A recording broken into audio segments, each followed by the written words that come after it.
जय हिंद दोस्तों, मेरा नाम है एस के आनंद और आप देख रहे हैं एस के एजुकेशन यूट्यूब चैनल। दोस्तों, आज के इस वीडियो में मैथ के प्रैक्टिस सेट के बारे में हम बात करेंगे। प्रैक्टिस सेट जो है ये प्रैक्टिस सेट नंबर 3 है और ये पेपर फर्स्ट यानी कि प्राइमरी लेवल पर जो पेपर होता है उसके लिए ये है। ठीक है, तो आज के इस वीडियो में हम आपके लिए मैथ के टोटल 30 प्रश्न लेकर आए, जिसमें आपके कंटेंट प्लस पैडागॉजी दोनों होगी।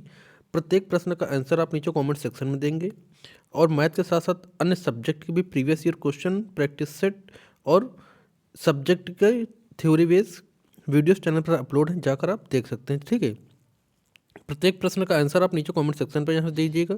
लास्ट में आपने 30 में से कितने सही जवाब दे पाए हैं वो भी आप बताइएगा। ठीक है, तो चलिए वीडियो में बढ़ते हैं और देखते हैं आज का यह महत्वपूर्ण प्रैक्टिस सेशन। ठीक है, पहला प्रश्न है, पहला प्रश्न कर रहा है कक्षा 5 के विद्यार्थियों को समतल आकृतियों के क्षेत्रफल की संकल्पना से किसके द्वारा परिचित कराया जा सकता है।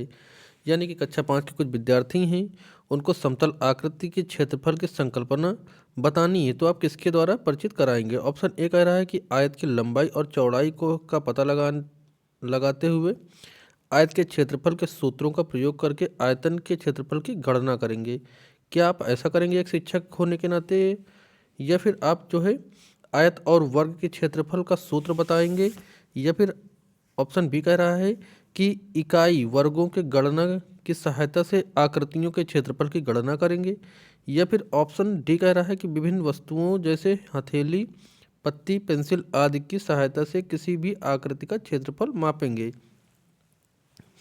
तो देखिए, पैडागॉजी आती है जो किसी मतलब पूरे सीटेड पेपर में किसी भी पार्ट में, चाहे सीडीपी के बारे में हो, चाहे एवीएस हो, चाहे मैथमेटिक्स हो, चाहे फिर आपका संस्कृत हो या हिंदी हो, पैडागॉजी हर पार्ट में आती है। तो पैडागॉजी के जो ऑप्शन होते हैं, ऑप्शन को काटना सीखिए कि कौन कौन से ऑप्शन कटेंगे। ठीक है, जब आप ऑप्शन कट करना सीख जाएंगे तो सही विकल्प ऑटोमेटिक आपका निकल कर आ जाएगा। ठीक है, तो जैसे यहाँ पर क्या कहा है, आयत की लंबाई और चौड़ाई पता लगाने के लिए क्षेत्रफल की गणना करना है और सूत्र का प्रयोग करना।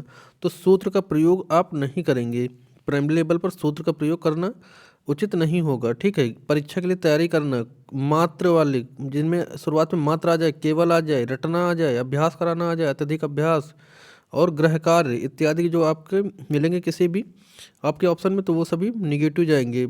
करके सीखने पर बल देना, बच्चा करके सीखे या अपने अनुभव व्यक्त करे, तो इस तरह के ऑप्शन सही होते हैं। तो यहाँ पर क्या था, सूत्र का प्रयोग, इसलिए आपका ऑप्शन ये कटेगा। ठीक है, यहाँ पे ये ऑप्शन आपका कट गया। चलिए आगे देखते हैं। तो ऑप्शन बी में क्या है कि सूत्र बताना, क्षेत्रफल का सूत्र बताना, तो ये सूत्र बताना भी आपका निगेटिव हो जाएगा। ठीक है, ऑप्शन सी कह रहा है कि इकाई की गणना की सहायता के लिए आकृतियों का क्षेत्रफल की गणना करना, तो यहाँ पर ये भी ऑप्शन आपका कट जाएगा। आपका ऑप्शन डी कह रहा है विभिन्न वस्तुओं जैसे हथेली, पत्ती, पेंसिल की सहायता से किसी भी आकृतियों में क्षेत्रफल को मापना, तो ये अपना ऑप्शन एकदम सटीक जा रहा है, क्योंकि जैसे हथेली का प्रयोग करना है, पत्तियों का पेंसिल आदि की सहायता से आकृति क्षेत्रफल मापना है, तो यानी बच्चा अपना थोड़ा सा कुछ ना कुछ क्रिएटिविटी कर रहा है, बच्चा खुद से काम करना कर रहा है। ठीक है, तो ये ऑप्शन आपका सही हो जाएगा। नेक्स्ट क्वेश्चन, गणित की गणना, ध्यान दीजिएगा, कह रहा है कि गणित में गणना करने संबंधी कौशलों को किसके द्वारा बढ़ाया जा सकता है। तो गणित की गणना संबंधी कौशल किसके द्वारा बढ़ेंगे, कक्षा में अभ्यास हेतु क्रियाशील गतिविधियों का आयोजन करा के, या फिर संकल्पनाओं और प्रतिक्रियाओं को स्पष्ट करने के बाद अधिक से अधिक अभ्यास कराना, या फिर केवल जो संकलनात्मक ज्ञान देकर, या फिर केवल एल्गोरिथम का वर्णन करके। तो देखिए, हमने जब आपको केवल मात्रा वाले बताए थे तो यहाँ से ये दो ऑप्शन आपके कट गए, अब बचे हैं दो ऑप्शन ए और बी। तो ध्यान दीजिए, हमने एक चीज़ और बताया था कि अधिक से अधिक अभ्यास कराना भी आपका गलत होगा। अधिक से अधिक अभ्यास कराना आपका क्या होता है, निगेटिव टैग वर्ड होता है, तो ये ऑप्शन भी आपका कटा, तो ऑटोमेटिक आपका ऑप्शन ए आकर निकला ना, तो ऑप्शन ए आपका सही हो जाएगा। कक्षा में अभ्यास करने हेतु क्रियाशील गतिविधियों का आयोजन कराना, गतिविधि का आयोजन जब आप कराएंगे तो बच्चा खुद करेगा, खुद सीखेगा, तो इसलिए ऑप्शन ए आपका करेक्ट हो जाएगा। ठीक है, नेक्स्ट क्वेश्चन है, कह रहा है कि कक्षा 3 के विद्यार्थियों को लंबाई की विभिन्न इकाइयों को पढ़ाने के लिए शिक्षक है, शिक्षक निम्नलिखित सामग्रियों में क्या ले जाएगा। क्या विभिन्न लंबाइयों और आकृतियों वाले रूलर यानी फुट्टा मापने वाली छड़े नापने वाली पट्टी को वस्तुकार द्वारा प्रयोग कर के ले जाएगा, या फिर नापने वाली टेप जिसकी तरफ एक तरफ सेंटीमीटर होता है दूसरी तरफ मीटर होता है उसको ले जाएगा, या फिर विभिन्न प्रकार के संबंध चार्ट ले जाएगा, या फिर सेंटीमीटर वाला रूलर नापने वाली टेप ले जाएगा। तो क्या ले जाएगा, ठीक है। तो इसमें सही जवाब क्या बनेगा, देखिए सेंटीमीटर ये भी कटेगा आपका, ये भी कटेगा, मीटर ये भी कटेगा। विभिन्न प्रकार की इकाइयों वाला रोलर, फुट्टा मापने वाली पट्टियों, वास्तुकार द्वारा प्रयोग की जाने वाली चीज़ों को विद्यालय यानी कि कक्षा में ले जाएगा, ठीक है। यानी कि अलग अलग विभिन्न प्रकार की लंबाइयाँ नापने वाली चीज़ों को बच्चों को दिखाना होगा। ऑप्शन ए आपका करेक्ट हो जाएगा, ठीक है। नेक्स्ट है कक्षा 3 के विद्यार्थियों को संख्या पद्धति पढ़ाने का उद्देश्य क्या होता है। तो जो कक्षा 3 के विद्यार्थी हैं उनको संख्या पद्धति क्यों पढ़ाई जाती है। ऑप्शन ए कह रहा है 4 अंकों वाली संख्याओं का योग और व्याकरण कौशल का प्रवीणता प्राप्त करने के लिए, या फिर बड़ी संख्याओं को पढ़ने और कौशल में प्रवीणता प्राप्त करने के लिए, या फिर ऑप्शन कह रहा है 6 अंकों तक गणना करना, या फिर ऑप्शन डी कह रहा है संख्याओं को सैकड़ा, दहाई और इकाई के समूह के रूप में देखना और स्थानीय मानों की सार्थकता को समझाना। तो देखिए इसमें जो सही जवाब जाएगा क्या जाएगा, तो कौशल का प्रवीणता प्राप्त करना है आपका, ये ऑप्शन गलत हो जाएगा। 4 बड़ी संख्याओं को कौशल की प्रवीणता प्राप्त करना ये भी गलत हो जाएगा आपका। 6 अंकों की गणना करना ये भी गलत हो जाएगा। जो कक्षा 3 में विद्यार्थियों को संख्या पद्धति लेसन पढ़ाया जाता है उसमें संख्याओं को सैकड़ा, दहाई, इकाई के समूह के रूप में देखना और उनका स्थानीय मानों की सार्थकता को समझाना ही पढ़ाने का उद्देश्य होता है संख्या पद्धति, ठीक है। तो ऑप्शन डी आपका करेक्ट हो जाएगा।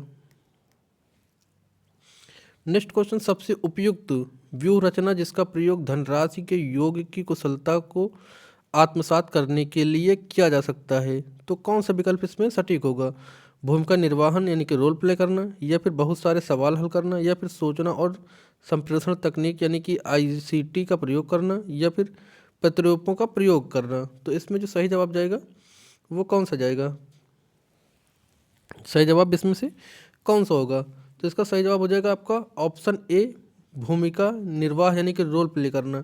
सबसे उपयुक्त व्यूह रचना धनराशि की कुशलता जो होगी ये हो जाएगा आपका ऑप्शन ए, भूमिका का निर्वहन करना, ठीक है। ऑप्शन ए आपका करेक्ट हो जाएगा।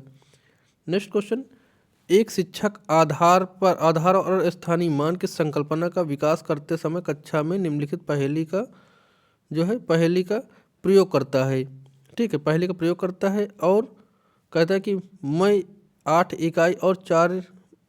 दहाई और 4 इकाई से कम हूँ, इस गतिविधि का क्या उद्देश्य है। कोई शिक्षक है जो स्थानीय मान की संकल्पना करते समय कक्षा में पहेली बताता है। पहेली क्या कहता है, मैं 8 दहाई और 4 इकाई से कम हूँ, इस गतिविधि का उद्देश्य क्या है। आधार 10 और स्थानीय मान की संकल्पना को दृढ़ करना, या फिर योगात्मक आकलन करना, या फिर विद्यार्थियों को दहाई और इकाई की संकल्पना से परिचित कराना, या फिर कक्षा में कुछ मजा करना और एकरसता को तोड़ना। तो देखिए कक्षा में मजा करना एक निगेटिव टैग वर्ड है, ठीक है, ये भी कट जाएगा। अब योगात्मक आकलन करना क्या होगा कि इसमें से कौन सा होगा, तो आपका ये वाला ऑप्शन भी कट जाएगा।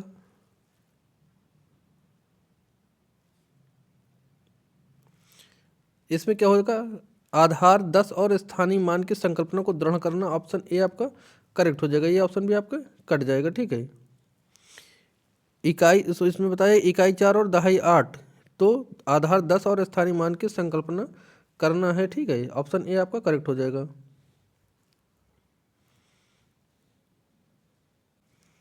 अगला क्वेश्चन है, क्वेश्चन कह रहा है कि योग और व्याकरण पर आधारित शब्दों में दिए गए सवालों को हल करने की विद्यार्थियों की दक्षता का आकलन करने के लिए आकलन के शीर्षक हैं। तो क्या सवाल का बोधन और सही जवाब लिखना, तो या फिर ऑप्शन बी सवाल की पहचान सही प्रक्रिया का निष्पादन करना, या फिर ऑप्शन सी करें गलत आंशिक रूप से सही पूर्णतः सही, या फिर सवाल का बोधन निष्पादन की जाने वाली प्रक्रियाओं की समस्या समाधान के गणितीय रूप से निरूपण करना, सवाल की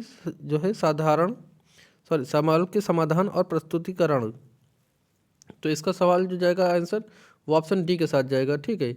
जवाब लिखना सटीकता नहीं होती, सवाल की पहचान करना ये भी नहीं होगा, गलत आंशिक रूप से सही पूर्णतः सही ये भी नहीं, आपका ऑप्शन डी है इसमें करेक्ट हो जाएगा, ठीक है। नेक्स्ट क्वेश्चन है, श्रुति ऋण दशमलव के गुणन की संकल्पना का शिक्षण करने के लिए ग्रेट गतिविधि का प्रयोग करती है। उसका नमूना ये रहा, ठीक है। उसका नमूना कुछ इस प्रकार से है, ठीक है। देखिए इसको छोटा करके देखते हैं, इसको और छोटा करते हैं तो आपको समझ में आएगा, ठीक है। देखिए हाँ, अब पूरा समझ में आएगा आपको। देखिए जो ये आपकी टीचर हैं, सॉरी श्री रीना, जो सुश्री रीना है, ये दशमलव की गुणन संकल्पना यानी कि ये आपका ये चार्ट है, ठीक है। ये ग्रेड गतिविधि का प्रयोग करती हैं, ठीक है। तो इस पद्धति द्वारा सुश्री कह रही कि इसमें से ऑप्शन ए सीखने की परंपरागत उपागम का प्रयोग कर रही हैं, या फिर समस्या समाधान कौशल के विकास पर बल दे रही हैं, या फिर प्रक्रमणशील ज्ञान पर ज़्यादा बल दे रही हैं और संकल्पना ज्ञान पर कम, या फिर ऑप्शन डी कह रहा है कि आपका संकल्पनीय जो संकल्पनात्मक ज्ञान और समस्यात्मक समाधान पर ज़्यादा बल दे रही हैं और प्रक्रमणशीलता पर ज्ञान पर कम। तो इसका सही जवाब क्या हो जाएगा? तो इसका जो सही जवाब हो जाएगा, जो इस तरह का ये ग्रिड चार्ट है, ग्रिड गतिविधि का प्रयोग कर रही हैं, तो इसमें ऑप्शन डी इसमें सही हो जाएगा, ठीक है। डी सही होगा जी, यानी कि ग्रिड गतिविधि का अध्ययन कर सुश्री रीना संकल्पना ज्ञान और समस्या समाधान पर ज़्यादा बल दे रही हैं तथा प्रक्रमणशीलता ज्ञान पर कम ध्यान दे रही हैं। ऑप्शन डी इसमें आपका सही हो जाएगा। रिपीटेड क्वेश्चन है कई बार के, तो इनको थोड़ा सा ध्यान से देखिएगा। एज इट इज़ क्वेश्चन छपते ही छपते हैं, ठीक है। अगला यहाँ पर है, फिर ऐसा ही कुछ क्वेश्चन यहाँ पे पूछा गया है। कह रहा है कि भिन्न की योग संकल्पना को पाठ योजना बनाते समय शिक्षक पट्टी मोड़ने वाली गतिविधि का प्रयोग कर रही हैं। यानी कि भिन्न की संकल्पना टीचर पढ़ा रही हैं, एक कागज़ की पट्टी है, पहले उसको ऐसा करती हैं, फिर ऐसे मोड़ती हैं, पहले एक बार मोड़ती हैं, फिर उसको 4 बार, फिर इस तरह से, यानी कि 1/2, 1/4, 1/8। उपयुक्त गतिविधि क्या है? खोजबीन उकापों का प्रयोग करके हस्त चालकों का प्रयोग करना, संकल्पनाओं का वास्तविक जीवन से जोड़ना, विद्यार्थियों की चर्चाओं में शामिल करना, या फिर ऑप्शन बी कह रहा है गणित की सभी पाठ्यपुस्तक का पुनर्लेख करना है, या फिर ऑप्शन सी कह रहा है विद्यार्थियों को बहुत सारे सवाल कार्यपात्रक देना, या फिर ऑप्शन डी कह रहा है विद्यार्थी की विशेष कोचिंग देना। तो देखिए यहाँ पे ऑप्शन जो जाएगा वो क्या जाएगा? सही ऑप्शन कौन सा होगा यहाँ पे आपके हिसाब से? इसमें सही विकल्प कौन सा बन रहा है? क्योंकि विद्यार्थियों को विशेष कोचिंग देना, आपका ऑप्शन ये कटेगा। विद्यार्थी को कोचिंग देना ऑप्शन डी भी आपका कट रहा है। क्या विद्यार्थियों को बहुत सारे सवाल का पात्रक देना हो जाएगा, या फिर गणित की पाठ्यपुस्तक का पुनर्लेखन करना, तो पुनर्लेखन भी कटेगा। ऑप्शन ए सही होगा या फिर सी सही होगा? तो हमारे हिसाब से आपका ऑप्शन ए सही जा रहा है। क्यों? क्योंकि जो पट्टी मोड़ने की गतिविधि का प्रयोग कर रही हैं, इसलिए उपागम का प्रयोग कर रही हैं, यानी कागज़ को खुद काट रही हैं, मतलब मोड़ रही हैं, और हस्तलेख का प्रयोग कर रही हैं। संकल्पनाओं का वास्तविक जीवन में जोड़ना, विद्यार्थियों की चर्चाओं में शामिल कर रही हैं, मतलब कागज़ को मोड़ करके दिखा रही हैं, इसलिए भिन्न को सही तरीके से समझा पा रही हैं। ऑप्शन ए हमारे हिसाब से सही होना चाहिए। आपके हिसाब से क्या होगा? ए होगा कि सी होगा? जरूर कमेंट करें, ठीक है। नेक्स्ट क्वेश्चन, रिजुल एक गति संवेदी शिक्षार्थी है, ठीक है। रिजुल जो है एक गति संवेदी शिक्षार्थी है। शिक्षिका सुश्री नेहा उनकी अधिगम शैली को समझती हैं। उनकी गुणन की संकल्पना को स्पष्ट करने के लिए उन्हें निम्नलिखित में से किस व्यूह रचना का चयन करना चाहिए, ठीक है।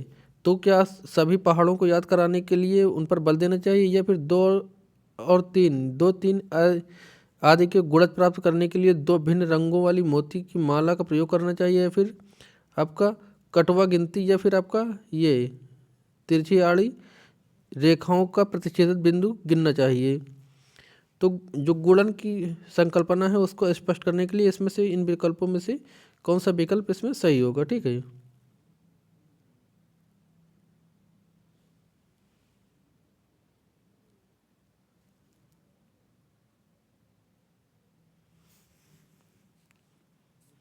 तो गुणन की जो गुणन विधि क्या होती है? जो तिरछी आड़ी रेखाएं होती हैं, इनके प्रतिच्छेदन बिंदुओं की गिनती करना आपका सही हो जाना चाहिए। यानी कि गति संवेदी छात्रों को समझने के लिए आड़ी तिरछी रेखाओं के प्रतिच्छेदन बिंदु को गिनना आदि तरीकों से सिखाया जा सकता है। यानी कि ऑप्शन डी आपका सही हो सकता है।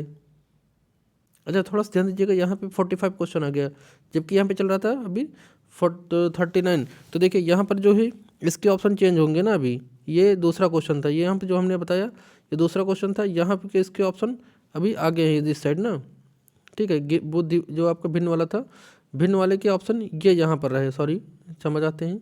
यहाँ पर जो भिन्न का क्वेश्चन था उसके विकल्प यहाँ है, क्या विषय वस्तु के पश्चात गतिविधि है, या फिर समय की बर्बादी, या फिर विषय वस्तु की पूर्व की गतिविधि, या फिर इसमें ऑप्शन डी कह रहा है कि विषय वस्तु संबंधी गतिविधि। जो भिन्न सिखाने में जो आपका पेपर टीचर ने मोड़ा था 1/2 फिर 1/4 1/8, तो ये विषय वस्तु से पूर्व की गतिविधि, यानी कि ऑप्शन सी आपका करेक्ट आंसर यहाँ पर होगा, ठीक है। गलती के लिए क्षमा चाहते हैं। नेक्स्ट क्वेश्चन है, कक्षा 4 के विद्यार्थियों को यह समझाने के लिए शेष हमेशा विभाजक से कम होता है, उचित उपागम है, तो कौन सा इसमें से उचित उपागम होगा, ठीक है। ऑप्शन आपके सामने सारे के सारे हैं, ठीक है। ऑप्शन ए कह रहा है कि अनेक बार विद्यार्थियों को मौखिक रूप से स्पष्ट कराना, या फिर विभाजन करने वाले सवालों को मिश्रित भिन्नों के रूप में निरूपित करना, और यह स्पष्ट करना कि भिन्न का जो है कोई छोटा है कि शेष रहता है, या फिर वस्तुओं को विभाजक के गुणजों के सामूहिकृत करना और प्रदर्शित करना कि वस्तुओं की संख्या जो समूह में नहीं है विभाजक से कम है, ठीक। या फिर ऑप्शन डी कह रहा है कि श्यामपट्ट पर विभाजन करने वाले बहुत सारे सवाल करके दिखाना और हर बार शेष के विभाजन से कम है, तो इसका जो सही जवाब जाएगा वो जाएगा आपका ऑप्शन सी के साथ, यानी कि वस्तुओं के विभाजन के रूप में गुणजों के सामूहिकृत करना और प्रदर्शित करना कि वस्तुओं की संख्या जो समूह में नहीं है जो विभाजक से कम है, ठीक है। ऑप्शन सी इसमें करेक्ट हो जाएगा। अगला प्रश्न है, प्रश्न कह रहा है कि दी गई आकृति समान आकार के 5 वर्गों के मिलाकर बनी आकृति का क्षेत्रफल 108 वर्ग सेंटीमीटर, तो आकृति का परिमाप कितने सेंटीमीटर होगा, तो क्या 48 सेंटीमीटर, 72 सेंटीमीटर, 36 या 45, तो इसका जो सही जवाब जाएगा वो क्या जाएगा, वो जाएगा 72 सेंटीमीटर। कैसे जाएगा, क्योंकि वर्ग के क्षेत्रफल 180 है ना, तो 180 इसमें कितने वर्ग बने हैं, कितने हैं 1 2 3 4 5, टोटल कितने हैं 5 है ना, ये टोटल कितने हैं 5 हैं, तो जो 180 आपका है 180 से आप 5 से भाग दीजिएगा, 5 से भाग देंगे तो कितना आ जाएगा 36 सेंटीमीटर स्क्वायर, ठीक है। इसको काटेंगे तो 5 5 15 और 6 5 6 30 36 सेंटीमीटर स्क्वायर, तो वर्ग की एक सतह कितनी आ जाएगी आपकी 6 सेंटीमीटर आएगी। जब एक 6 सेंटीमीटर आएगी तो जो चित्र का परिमाप हो जाएगा, चित्र का परिमाप क्या करेंगे आप, फिर उसमें आप क्या करेंगे 2 × 6 धन, देखिए कट गया, 1 मिनट रुकिएगा, ये एक जो सतह थी उसका क्षेत्रफल कितना आया था, एक वर्ग की सतह 6 सेंटीमीटर आई थी, कितनी आई थी 6 सेंटीमीटर, तो यहाँ पे क्या हो जाएगा 2 × 6 धन 3 × 6, 1 मिनट रुकिएगा, देखिए आपकी नहीं हट पाएगा, 2 × 6 करिएगा प्लस 3 × 6 करिए, फिर क्या करना है प्लस 6 धन 3 × 6 धन 4 × 6, ठीक है। तो ये आएगा आपका 72 सेंटीमीटर, कितना आएगा 72, तो ऑप्शन आपका बी सही हो जाएगा।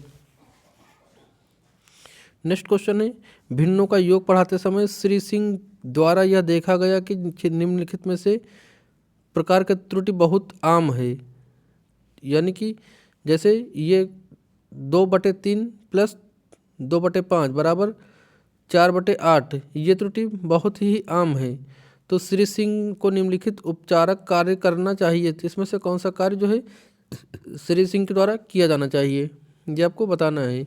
तो क्या आसान भिन्नों के योग की संकल्पना को स्पष्ट करने के लिए चित्रात्मक प्रतिरूप देना तथा बाद में समान प्रकार सवालों का अभ्यास कराना, या फिर विद्यार्थियों को मेहनत करने के लिए सलाह देना और भिन्न के योगों के सवाल का अभ्यास कराना, या फिर ऑप्शन सी कह रहा है हर के लघुत्तम यानी कि लासा की संकल्पना को स्पष्ट करना, या फिर जो समान प्रकार के सवालों का अधिक अभ्यास कराना। तो आपका अधिक अभ्यास कराना भी जरूरी नहीं है आपका, ठीक है। ये आपका विद्यार्थियों को लासा की संकल्पना भी देना नहीं होगा, तो क्या हो जाएगा इसमें या फिर आपका विद्यार्थियों को मेहनत कराना अभ्यास कराना, तो ये भी आपका गलत हो जाएगा। आपका ये ऑप्शन सही जाएगा, समान भिन्नों के रूप में संकल्पना को स्पष्ट करना, करने के लिए चित्र प्रतिरूप देना तथा बाद में समान प्रकार के सवालों का अभ्यास कराना। तो इस तरह से बच्चे सवाल सही कर पाएंगे। ठीक है। नेक्स्ट है एक ठोस जैसा कि आकृति में दिखाया गया है। ठीक है। घनी ब्लॉक से बनता है जिसकी प्रत्येक भुजा 1 सेंटीमीटर। तो ब्लॉकों की संख्या, तो इसको कैसे निकालेंगे आप, कितनी होंगी, 60 होंगे, 70 होंगे, 48 या फिर 52। तो देखिए जो ब्लॉकों की संख्या होगी वो कितना हो जाएगी, 1 2 3 4 5, 5 इधर से हैं।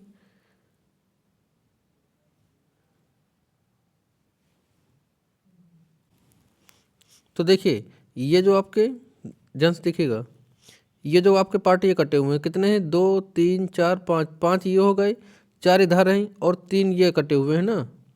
तो इसको क्या करेंगे आप, 5 गुणे 4 गुणे 3, तो 4 पंचे 20, सॉरी 4 3 12, पंचे 60, तो टोटल 60, यानी कि ऑप्शन ए आपका करेक्ट हो जाएगा। नेक्स्ट क्वेश्चन है, राष्ट्रीय पाठचर्या की जो नीति एनसीएफ 2005 मानती है कि गणित के चिंतन और तर्कणा का एक तरीका शामिल होता है, इस दृष्टिकोण से किसके द्वारा प्राप्त किया जा सकता है। तो देखिए यहाँ पे आपका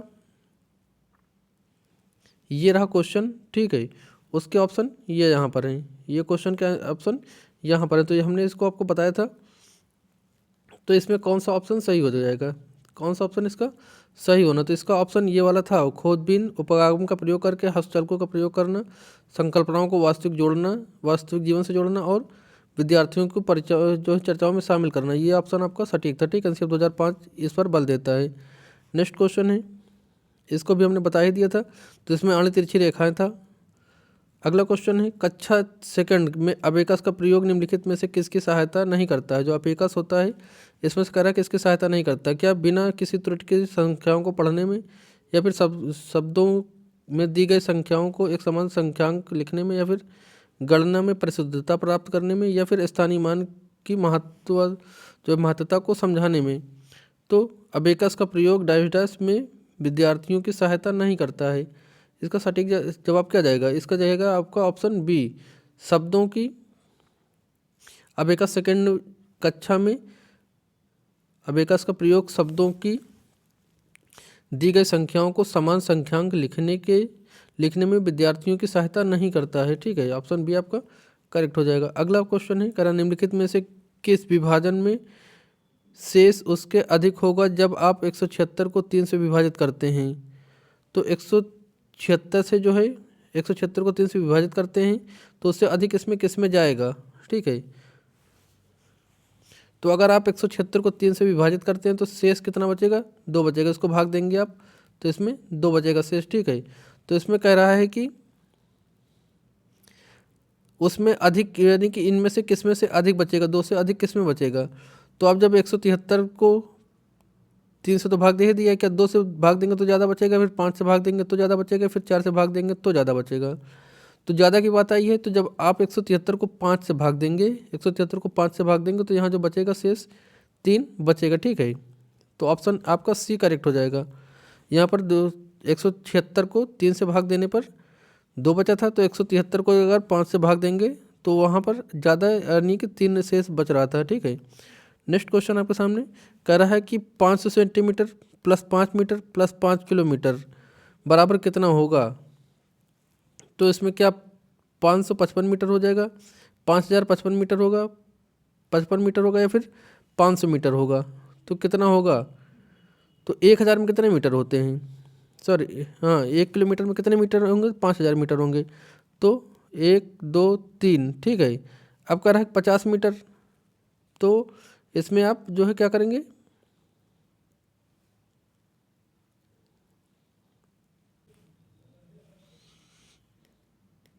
आप 1 2 3, फिर आपका हो जाएगा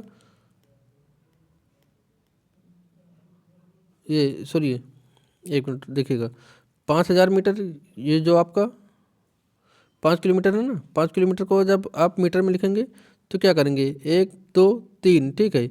उसके बाद 50 मीटर, 50 मीटर को आप क्या करेंगे, 50 मीटर ऐसे लिख देंगे।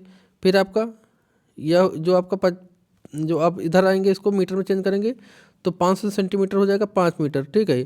तो आपका 5 5 0 5 यानी कि 50 55 कहाँ पे है, 50 55 आपका ऑप्शन बी है। ऑप्शन बी आपका करेक्ट हो जाएगा, ठीक है। ऑप्शन बी आपका करेक्ट होगा, 5055 मीटर। नेक्स्ट है पैटर्न की पहचान करना और उन्हें पूरा करना प्राथमिक स्तर पर गणित की पाठ्यचर्या का एक अनिवार्य हिस्सा होता है, क्योंकि तो क्यों होता है, ठीक है। तो ऑप्शन आपके पास है, कह रहा है कि विद्यार्थियों को प्रतियोगी परीक्षाओं के लिए तैयार करना। फिर ऑप्शन बी कह रहा है सुडोकू पहेली को हल करने में विद्यार्थियों की सहायता करना, या फिर यह विद्यार्थियों में सृजनात्मकता को बढ़ावा देना और संख्याओं द्वारा संक्रियाओं की विशेषताओं को समझने में उनकी सहायता करना, या फिर ऑप्शन डी कह रहा है विद्यार्थियों की सृजनात्मकता और कल्पना जो है कलात्मक गुणों का विकास करना। तो पैटर्न पहचानना और पूरा करना प्राथमिक स्तर पर गणित की पाठ्यचर्या का एक अनिवार्य हिस्सा क्यों है, आपको इसका जवाब देना है। तो क्यों है, क्योंकि ऑप्शन सी हो जाएगा, यह विद्यार्थियों की सृजनात्मकता को बढ़ावा देता है और संख्याओं तथा संक्रियाओं की विशेषताओं को समझाने में उनकी सहायता करता है। ऑप्शन सी इसमें करेक्ट हो जाएगा, ठीक है। अगला प्रश्न है, कह रहा है कि 63 606 में 6 के स्थानीय मानों का योगफल आपको निकालना है। तो इसमें 6 जो है सभी का स्थानीय मान, यानी कि 6 का कितना हो जाएगा, आपका 6 ही रहेगा। 600 का कितना हो जाएगा स्थानीय मान, 6 का 600 हो जाएगा इस वाले का। और इसका हो जाएगा 6 के बाद कितना जीरो, जितनी संख्या उतना जीरो, 1 2 3 4, तो हो जाएगा ये 6000। तो 6000 प्लस 600 प्लस 6 को अगर आप जोड़ेंगे तो कितना हो जाएगा, चलिए जोड़ के देखते हैं। ये 6000 हो गया, यहाँ पे रखिए आप 600 और यहाँ पे 6, तो आपका 6 हो जाएगा, 0 हो जाएगा, 6 हो जाएगा, 6 हो जाएगा, यानी कि 66 06 किस में है, 66 06 आपका ऑप्शन ए में है ना। तो ऑप्शन ए आपका करेक्ट हो जाएगा, सॉरी ये वाला आएगा। देखिए जोड़ने में कुछ मिस्टेक हुई है, ध्यान दीजिएगा, एक मिनट रुकिएगा। जैसे आपने क्या लिखा था 1 2 3 4, ठीक है। तो यहाँ पर आपको 6 से जोड़ना है, 1 2 और उसके बाद क्या करना है 6 जोड़ना है। तो जब आप इसको जोड़ेंगे 6 0, फिर यहाँ पे 6 आएगा, फिर 0 आएगा, फिर ये 6 आएगा। तो 6 0 6 0 6, यानी कि आपका ऑप्शन नंबर डी में था, ठीक। तो आपका ये करेक्ट हो जाएगा। नेक्स्ट क्वेश्चन है, क्वेश्चन कह रहा है कि 56 71 और उसके अंकों को पलट देने पर संख्या प्राप्त का अंतर है। यानी कि आपका 56 71 है और इसको आप पलटेंगे, यानी कि आपका 17 65 दोनों को घटाएंगे, यानी कि आप जो है जैसे ये लिखा हुआ 56 71 है ना, 56 71। अब इसको आपका करिए संख्या को पलटिए, तो संख्या को पलटेंगे तो क्या हो जाएगा, ऐसा कुछ आएगा। तो इसको घटाएंगे तो क्या आएगा, तो जब इसको आप घटाएंगे तो ये जाएगा 3905, यानी कि सॉरी 6। यहाँ पे आप इधर से कहाँ से लेंगे, 11 से 5 जाएगा तो यहाँ 6 बचेगा, यहाँ बचा 6, 6 से 6 जाएगा तो 0 बच जाएगा आपका। और यहाँ पे बचेगा 5 5 15 15 में से 8 7 जाएगा, सॉरी यहाँ नहीं 16, यहाँ पे इधर तो उधर यहीं तक गया था ना, तो ये इधर से लाएंगे, यहाँ हो गया 16, 16 से अगर 7 जाएगा तो कितना बचेगा, 9 बचेगा। और यहाँ पे बचा 4, 4 से 1 जाएगा, तो यहाँ पे कितना बचेगा 3, तो 3906, अर्थात आपका ऑप्शन सी आपका करेक्ट हो जाएगा, ठीक है। ऑप्शन सी यहाँ पे करेक्ट हो गया। अगला प्रश्न है, कह रहा है कि पैटर्न पर आधारित क्वेश्चन, तो ये कई बार पूछा गया, 1 गुणे 1 बराबर 1 होता है, 11 गुणे 11 बराबर 121 होगा।